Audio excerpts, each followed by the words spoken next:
اعوذ باللہ من الشیطان الرجیم بسم اللہ الرحمن الرحیم۔ سورۃ التحریم یعنی یہ معاملہ کہ بیویوں کی محبت یا ان کے جذبات کا لحاظ اور پاس یا ان کی دلجوئی میں کوئی کام آپ ایسا کر بیٹھے کہ جو شریعت میں جائز نہیں، یا شریعت کا کوئی جائز کام ہے وہ آپ اس کو نہ کرنے کی قسم کھا لیں۔ اب ظاہر بات ہے کہ حضور کے لیے یہ تو ممکن نہیں تھا، قطعاً اس کا کوئی سوال ہی نہیں کہ آپ اپنی کسی بیوی کی محبت کی وجہ سے یا دلجوئی کی وجہ سے کسی حرام کام کا ارتکاب کرتے ہیں۔ لیکن دو تین واقعات ایسے ملتے ہیں کہ حضور نے اپنی بیویوں کی دلجوئی کے سلسلے میں کوئی چیز جو آپ کے لیے اصلاً حلال تھی اس کے بارے میں قسم کھا لی کہ اب یہ میں استعمال نہیں کروں گا، اس پر پکڑ آ گئی ہے۔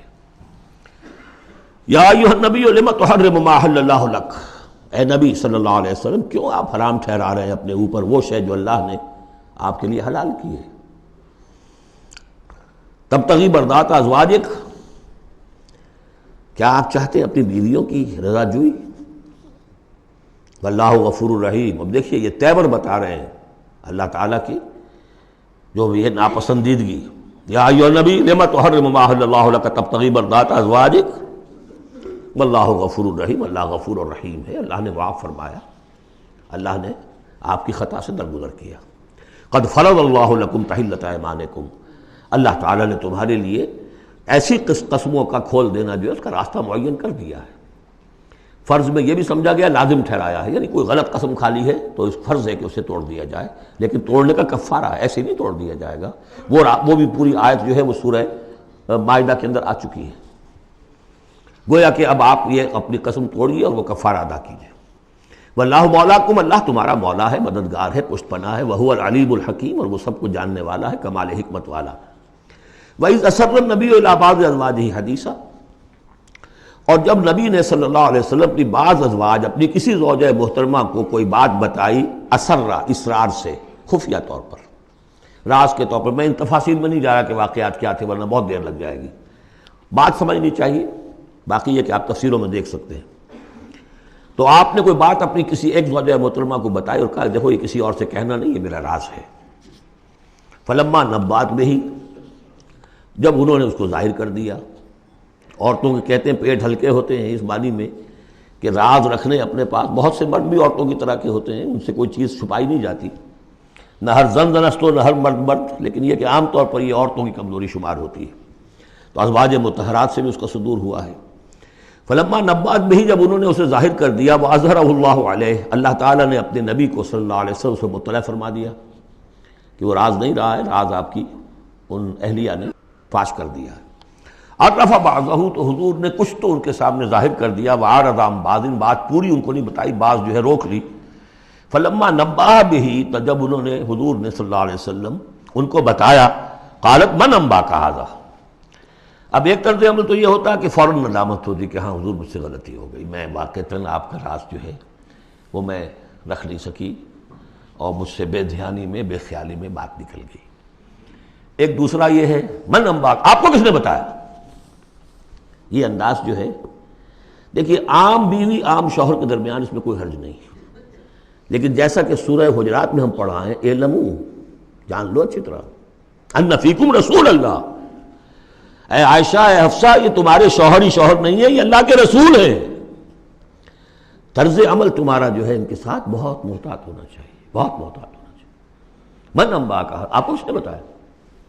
قال نبانی العلیم الخبیر، جواب میں بھی غصہ ہے حضور کا، مجھے اس نے بتایا کہ جو العلیم ہے اور خبیر ہے، جو سب کچھ جاننے والا ہے اور ہر چیز سے باخبر ہے۔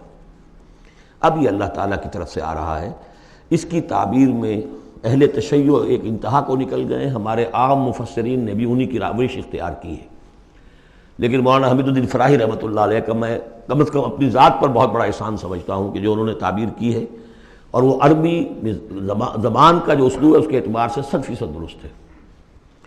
ان تتوبا الی اللہ فقد صغت قلوبکما، اگر تم دونوں، اب ظاہر بات ہے کہ ایک اہلیہ کا نے راز چھپایا جو دیا گیا تھا دوسری اہلیہ، حضور کی دوسری اہلیہ کو کہا جاتا ہے حضرت حفصہ نے یہ معاملہ کیا، حضرت عائشہ کو بتا دیا۔ ان دونوں کے تعلقات بہت اونچے تھے، اس لیے کہ ظاہر بات ہے کہ حضور کے ہاں جو مقام اور مرتبہ تھا ابو بکر کا اور عمر کا رضی اللہ تعالی عنہما، اس کے حوالے سے ہی پھر ازواج مطہرات میں بھی خود بخود غیر شعوری طور پر یہ احساسات ہو جاتے ہیں۔ تو انہوں نے ان تتوبا الی اللہ، اگر تو اب تم دونوں اللہ کی جناب میں توبہ کرو، فقط صغت قلوبکما، اس کا ترجمہ کیا تو تمہارے دل ٹیڑھے ہو چکے ہیں۔ یہ اہل تشیع کا ترجمہ ہے، ازواج مطہرات سے انہیں بالعموم قد ہے، حضرت عائشہ سے بہت سخت ہے، لیکن یہ عام ازواج مطہرات سے۔ اس کا ترجمہ صحیح یہ ہے کہ اگر تم اللہ کی جناب میں توبہ کرو تو تمہارے لیے یہی مناسب ہے، اور تمہارے دل تو مائل ہو چکے ہیں، لیکن ایک ہوتا ہے ناز والے نیاز کیا جانے۔ اب یہ ماننا جو ہے یہ ذرا کڑا گزر رہا ہے کہ حضور مجھ سے غلطی ہوئی، آپ مجھے معاف کر دیجیے، اور وہ بھی اس لیے کہ معاملہ ہے شوہر اور بیوی کا۔ جیسے ہم کہتے ہیں کہ میاں تمہارے دل میں تو بات اب آ چکی ہے، بس تم مان نہیں رہے ہو، دل میں تو تم نے بات سمجھ لی ہے، تم اگر ایسا کرو تو یقیناً تمہارے لائق ہے، یہ انداز ہے یہ، اور یہ بہت سی مثالیں دے کر انہوں نے واضح کیا، اور میں اسے بہت بڑا احسان مانتا ہوں۔ ان تتوبا الی اللہ فقط صغت قلوبکما، اللہ کی جناب میں اگر توبہ۔ اچھا، صغم کا ایسا لفظ ہے یہ عربی زبان کا جو میں نے پہلے بھی آپ کو بتایا تھا، مالا الا مالا عن، میلان سے، مالا کے بعد الہ ہوگا کسی شے کی طرف میلان، توجہ اس کا ہونا، دل کا ادھر رجحان ہونا، اور مالا عن کسی چیز سے نفرت ہو جانا، لفظ ایک ہی ہے، مال، میلان، الہ اور عن۔ رغب الہ، رغب عن، راغب ہوا اس شے کی طرف اور راغب ہوا اس چیز سے، متنفر ہو گیا اس چیز سے، لفظ ایک ہی ہے، رغبت۔ اس طرح صغم کا لفظ ہے، تو صغم جو ہے دونوں طرف جاتا ہے، تمہارا دل تو مائل ہو ہی گیا ہے۔ کس طرح مائل ہو گیا ہے؟ یعنی وہ واقعتاً اپنی خطا کا احساس ہو گیا ہے تمہارے دلوں کو، اب صرف یہ ہے کہ زبان سے بھی اس کا اعتراف کرو۔ جیسے کہ حضرت آدم کو احساس ہو گیا تھا اپنی خطا کا، تو اللہ تعالیٰ نے الفاظ سکھا دیے تھے، فَتَلَقَّى آدَمُ مِن رَبِّهِ كَلِمَاتٍ فَتَابَ عَلَيْهِ۔ یہ ترجمہ ہے اس آیت کا صحیح۔ ان تتوبا الی اللہ فقط صغت قلوبکما وان تظاہرا علیہ، اور اگر اب جیسے کہ قاعدہ ہے، عام طور پر حضور کی بھی کوئی ہلکا سا سہو اگر ہو جاتا تھا تو کس قدر انداز جو ہے سخت ہو جائے قرآن مجید کے اندر، اس لیے کہ بڑے لوگوں کے معاملے بڑے ہیں، الرب رب من تنزل والعبد عبد من ترقى۔ اسی طرح جو بھی اونچے لوگ ہیں ازواج مطہرات ہیں، تو ان کا بھی جو بھی اظہار ناپسندیدگی ہو رہا ہے اللہ کی طرف سے، اس میں الفاظ بڑے سخت ہیں۔ اگر تم دونوں نے کوئی گٹھ جوڑ کر لیا، ان تظاہرا علیہ، محمد کے خلاف صلی اللہ علیہ وسلم، کوئی متحدہ بھاٹ بنا لیا، تو سن لو فإن اللہ هو مولاه وجبریل وصاحب المؤمنین والملائکۃ بعد ذلک ظہیر، کہ اللہ ان کا ولی ہے، دوست ہے، پشت بنا ہے، مددگار ہے، پھر جبرائیل ہے، پھر تمام صالح اہل ایمان ہے، پھر یہ کہ تمام فرشتے بھی اس کے بعد ان کے پشت بنا ہے۔ تو ان کے ساتھ معاملہ جو ہے وہ ان کے مقام کی مناسبت سے کرو، چاہے وہ تمہارے شوہر ہیں اور تم ان کی بیوی ہو، لیکن معاملہ کرو اس میں تمہارے امتی ہونے کا پہلو جو ہے وہ کہیں نگاہ سے اوجھل نہ ہو، وہ اللہ کے رسول ہیں، تم امتی ہو۔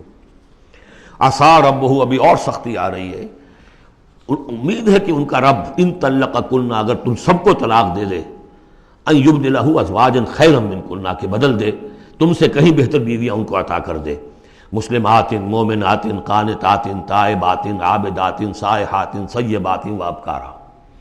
یہ سارے اوصاف ان میں واو ہے ہی نہیں، بیک وقت یہ سارے اوصاف ہوں، مسلم بھی ہوں، مومن بھی ہوں، فرما بردار بھی ہوں، توبہ کرنے والیاں، عابدات عبادت گزار، سائحات دنیا کی لذات سے کنارہ کش، سیبات بھی ہو سکتی ہیں۔ حضور کے نکاح میں تو اکثر سیبہ ہی آئی ہیں۔ سیبہ وہ ہیں جن کی پہلے کوئی شادی ہوئی ہو، طلاق ہو گئی ہو، یا یہ کہ بیوہ ہو گئی ہوں، اکثر و بیشتر جو آپ کے نکاح ہیں وہ سیبات سے ہیں۔